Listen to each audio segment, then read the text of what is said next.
what I'd like to talk about with you today is I'm just interested in your experience with this issue.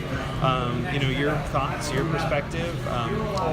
Anything anecdotal that you picked up along the way, talking to people. We're just trying to create a mosaic, really, of all the players involved. I think that probably, there's all kinds of stuff to talk about here, but I think probably the reason that Cam and Julia recommended that you talk to me, and I don't know what Cam in specific said to you about this, but in sort of direct relationship to what you're working on, he was involved in what we call the storytelling session at the Beaches Conference in 2017.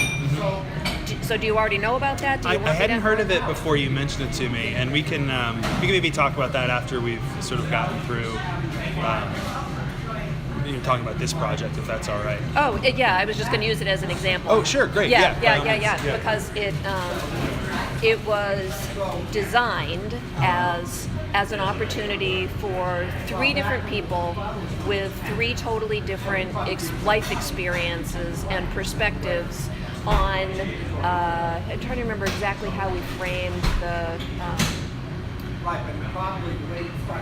was it coastal management? I could probably look in here and see, but I'm trying to remember exactly how we framed the question that they were going to be addressing. It wasn't specifically, well, it definitely wasn't managed retreat. And I'm thinking it might not have even been, it was sea level rise. It was, their perspectives on sea level rise and how to address it. So we invited these three different people, all of whom had made submissions to the Beaches Conference, but in totally different contexts, not at all in the context that we were thinking about this opportunity. So this is what, we started planning the conference almost immediately after the presidential election, and the sort of deterioration of public civility, and and just the lack of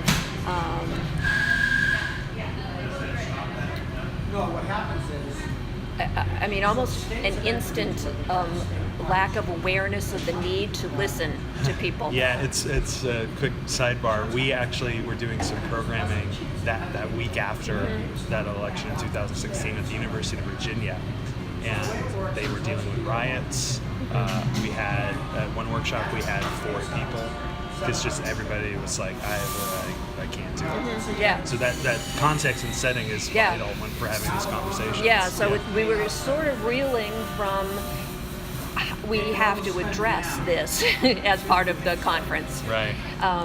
So, as I said, these 3 different people had presented, abstracts. Cam was, his submission was something, much more like data science or whatever. Sure. There was a playwright, totally unsolicited, who had submitted a play that she'd written and about. That's what you sent me, right? Yeah, I did. Yeah. So she had, she'd submitted a play that she'd written about her experience being a coastal property owner. So curious about that. And it was amazing. But what she wanted to do was a workshop, much like what Power Play does. And so she did hold that session, but she wanted to engage people through drama in like role play, in stepping into someone else's shoes to think about how it feels to be in these, whether it was the municipal official or the individual property owner. So that was what she had it's submitted. about creating empathy, right? Yep. Yeah. And understanding diverse points of view. Yeah. And a climate skeptic who's been involved with the conference for many years, like avid coastal property rights advocate, had presented. I think he wanted to do a debate on climate change. And we looked at all of those and felt like, wow, there's something here. How do we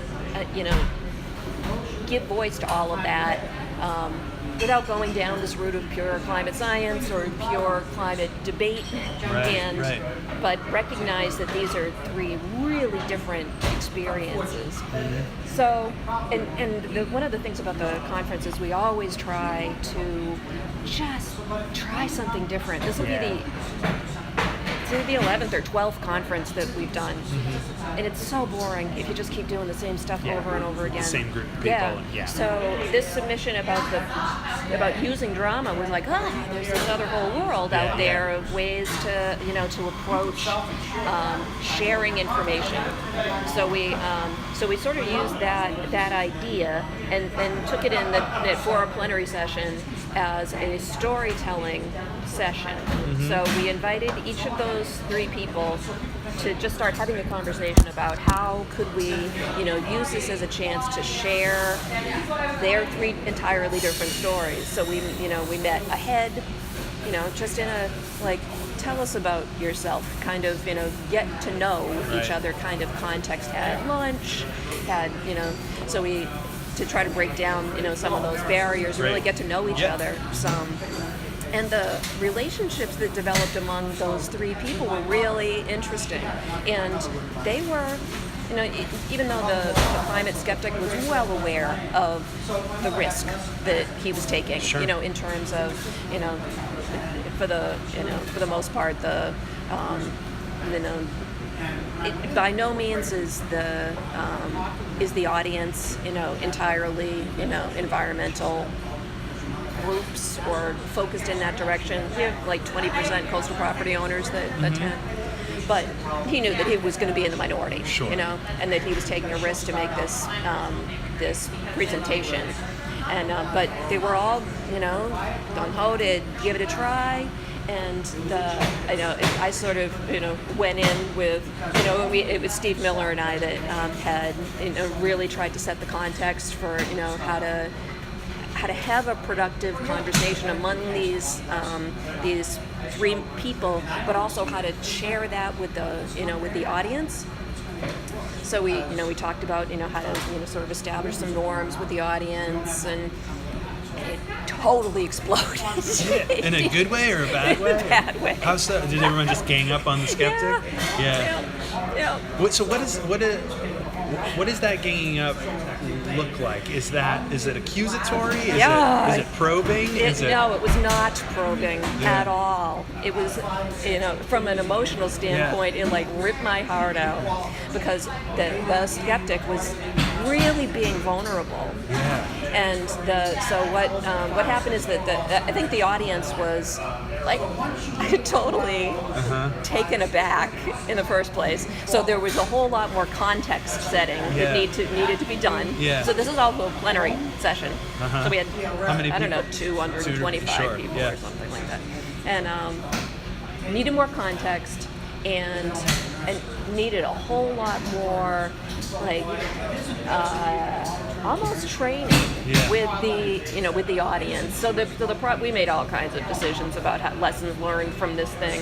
But the idea after is Steve Miller was the one to facilitate. After was to open it up to the audience for questions. Really, that was the context that we were.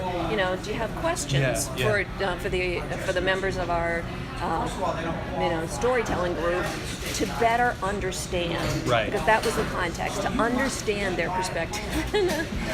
In a long time, coastal geologist from the University of Maine just stood up and took apart the climate skeptic piece by piece. And the audience cheered. It was awful. Yes, I agree. If I was an actor, though, now you have an opportunity to say, what's going on? Yes. Here? What's motivating your anger? And how is it affecting this human? So this could be. That's why I'm thinking oh my God, this is our chance to maybe revisit how to do that. So I'm curious from your perspective. What was motivating people's anger at this person? What made it difficult for them to just sit and absorb their point of view? So best way that I can tell you is from what people said to me Sure. and what people wrote in their evaluations.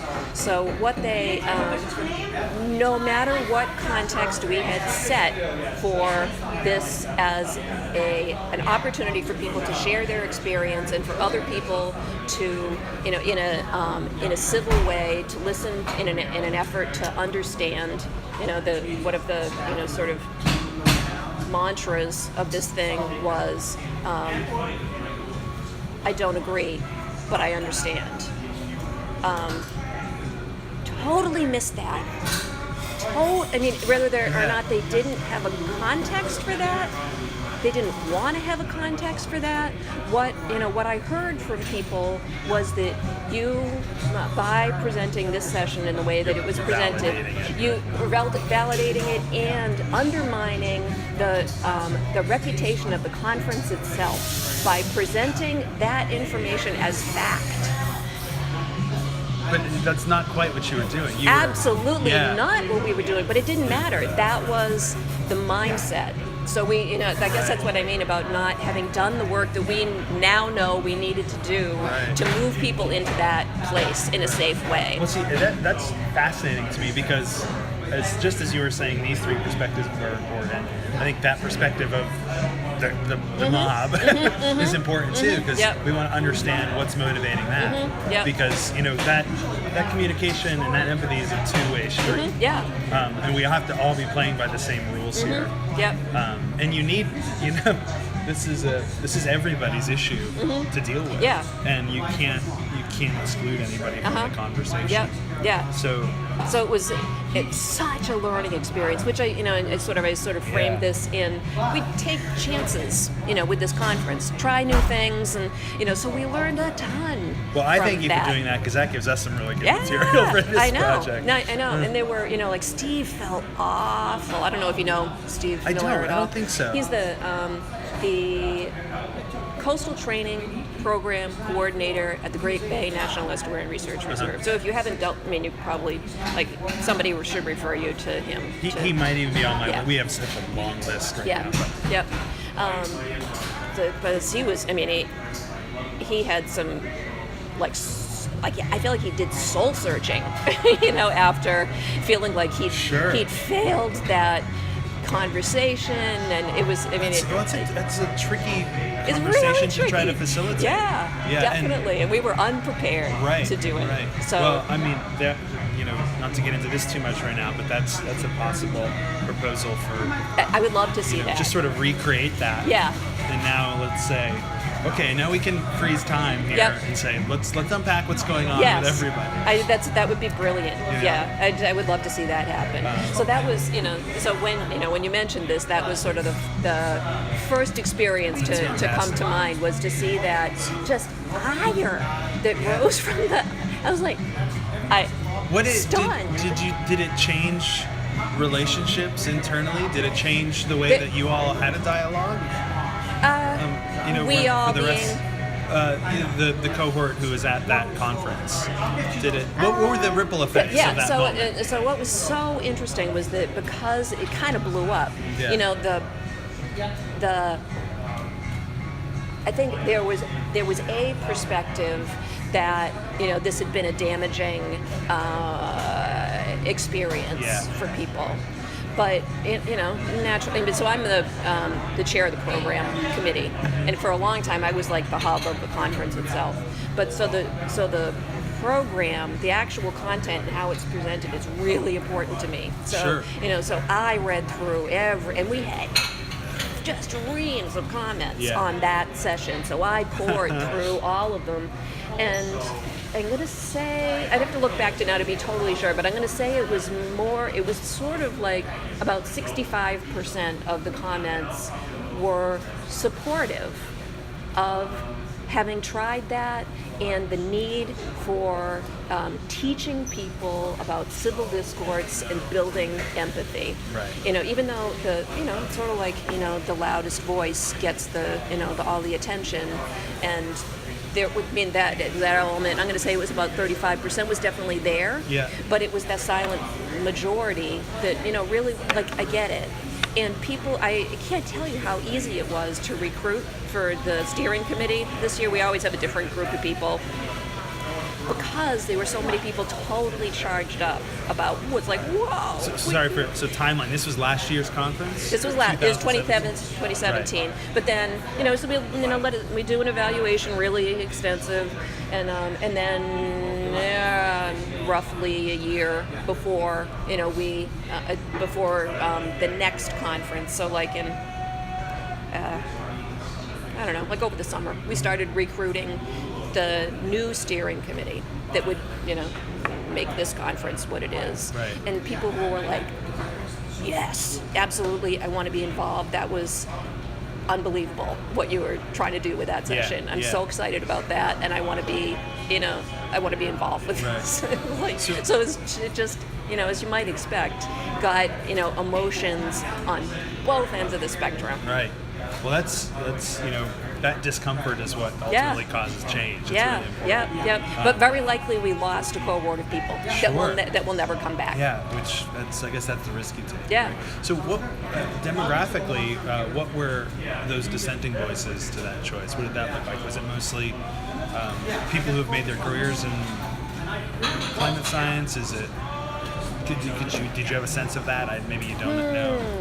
I could, and you know what? I'm not sure I analyzed it that way, but I could. Sure. Because they don't put their names on, right. But they, well, they don't have to do anything in those evaluations. But you can go back and read each individual. Mm-hmm. So, and to be honest, this was, I was really digging into that, maybe like a month after the conference last year, so I'd have to revisit it. Yeah. But I could do that. I could go back and look at those that went on for paragraphs about how awful this was. Would you be comfortable sharing those with us just for research, or if it's fine if not? Well, it's just that it's not just me. I should ask the rest of the steering. Yeah, no worries if not. Yeah, let me ask. That might be helpful and interesting. Yeah. I can totally see where it would be. Or even a select few. They are anonymous, but right. Just before I tell you yes. I totally understand.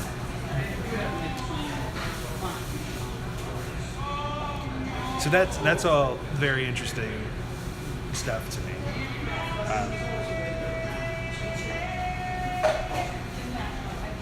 Because ultimately you don't want to be alienating anybody with these conversations. Especially the people who you already have on your side. Oh yeah, and that was the intention. Yeah. But all, not best intentions, whatever, who cares, that right. It didn't do it. Right. Or it definitely didn't do it. I mean, at a level, it did do it right. because, we saw that in the enthusiasm for trying something like that again. But I don't know. Maybe there's not a way to do that and not totally piss a whole group right. of people off. I don't know. But we definitely identified that there were a whole lot of things that we can and should do differently if we want to try this again. Right. So is your surprise at folks' reaction, was that more surprise at I don't want to ask this. Was your surprise at the fact that they had a reaction, or that they reacted so profoundly even after you sort of laid out the context of what you were trying to do? And do you think, would you characterize their reaction as like consistent with past behavior? Or well, we've never done anything like that before. It was hostile. Yeah. I didn't expect hostile. I mean, part of that is me. That this is fascinating to me personally, and I knew what we were trying to do, and I knew that the people on the that were telling these stories agreed with that, with trying to do that. The steering committee was on board. We knew it was a risk, but I didn't. I mean, like if they'd had tomatoes, they would have thrown them, or right. at least some people would have thrown them. Do you think, I makes me wonder if it's more of an emotional issue for people than they even realize. Mm-hmm. Yeah. Oh yeah. Until they've sort of been pushed up to the line. Yeah. I actually heard that from members of the steering committee. That year when we had our evaluation was that stuff was bubbling up for them that they wanted to, but Right. and Yeah, something that we find so consistently is that those moments of emotion, those moments of that seem out of our control, are so motivated by fear, in different ways. Yep. So what do you think some of those fears that people had were? Whether it's fear of my work being diminished, fear of us getting off track with the path that we're on. Let me try to think about some of the specific. I know we're sort of asking, I know, they're people in like, sort STEM of like, fields to talk about their feelings. Yeah. Oh, I'm totally into that, though. Well, I'm trying. I think it's values. At a really core level. And because there's certainly an audience that you could have presented that session to, and the response would have been the counter opposite, that they would have been throwing tomatoes at Cam Wake. Sure. So. Which happened to him in the paper. Yeah. As we all know. Yeah. So this was, an audience where we're hearing the skeptic viewpoint, and he really was asking questions. He wasn't saying, you're wrong. Yeah. He was saying, I'm wondering about this because. Right. So for whatever reason, people decided to ignore the fact that it was a teaching moment and sort of attack this person's character. And I think it for this audience, or at least some people in this audience, it threatened their value of what they perceive as fact. So that their world kind of shook at the idea, in their minds, that we were presenting all three of these as scientific tenets, all Right. presented on the same footing, Right. which was absolutely not what we're doing. But it doesn't matter what we were intending to do, because they didn't take that away. Right. Right. And I'm sure that threatening goes both ways too. Because people who are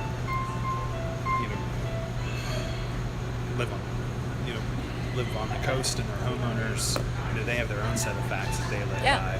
Where it's fact that my house floods once a year, but I took care of it. I bought a new sub pump last year, so it's like This is the reality I've created for myself. Don't threaten that. Yep. It's a precious thing to me. Yeah, but not to say that perspective of I just need to make a few little tweaks like a sump pump and I'm going to be all set. That isn't. There's as many distinctions in the way coastal property owners view this stuff as there is anybody else. What are some of those distinctions? Oh, they worked with all kinds of coastal property owners. And one of the things I've done for 20 years now is manage the beach profile monitoring program in Maine. So we have had, HABs for 20 years had coastal property owners involved in that program, actually going out on a monthly basis and monitoring erosion on their own beaches. I mean, those property owners have an entirely different perspective on, what they need for information, what kind of threats they in fact face, what kind of actions they can actually take that are going to be meaningful. Are the people with that philosophy, is that rare? Is that common? It's common, yeah. Do you think that's sort of just part of the cultural fabric of southern Maine, or is do you see that extending into New Hampshire as well? Oh yeah. You mean so the people that are aware of the threat of living on the coast. Right. Oh yeah, I think they're all over the coast. So what do you think? What do you think those folks' threshold for action is in terms of retreat? Because we have this segment of people who are aware that things are changing and it needs to be monitored. At what point do they say, okay, this might be it? Maybe they don't know the answer to that, and maybe you don't either. Well, I can only, I could Speculate, only yeah. guess, but there are many that are well aware that they're, looking at a timeline of longer than 50 years for Yeah. their property to be in place. What does that mean? That they're actively making plans to retreat right now? Probably not. Yeah. But I've talked to plenty of people that are aware that they're not long timers in these locations. Right. But they're, I'm thinking about one in particular.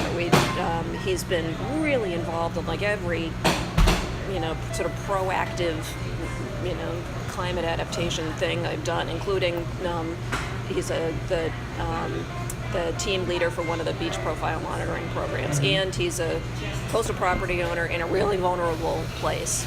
And he'll, say straight out that, this is self-serving. I want to know what kind of risk I'm at and what kind of action I can take, and I'm going to work with the town. And it's not that he isn't trying to, to advocate for his position, but I'm going to say that he would be on the leading end of recognizing when it's too late. Is that self-serving attitude sort of prevalent, or are people looking out for each other a little bit as well, or? Because I can imagine that's a tough leap for folks to make, just going from I need to take care of me and mine, but then there's a larger conversation happening as well. Yeah, that needs to happen on an individual level, but we need to be strategic about how we're thinking about this. Yeah, I mean, at the town level or the state level. Or even on a beach level. Beach by beach. I mean, that's what I'm sort of thinking of, is those people. It depends. There are some people that are absolutely aware that this is cultural processes. I can't, I can't make any change that I make on my property affects all the properties around me. Any changes that they make affect me. Right. There are definitely people that work on it at a community level on adaptation. Sure.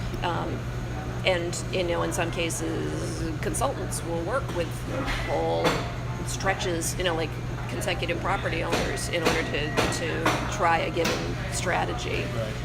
There are others that are just looking out for themselves. Right.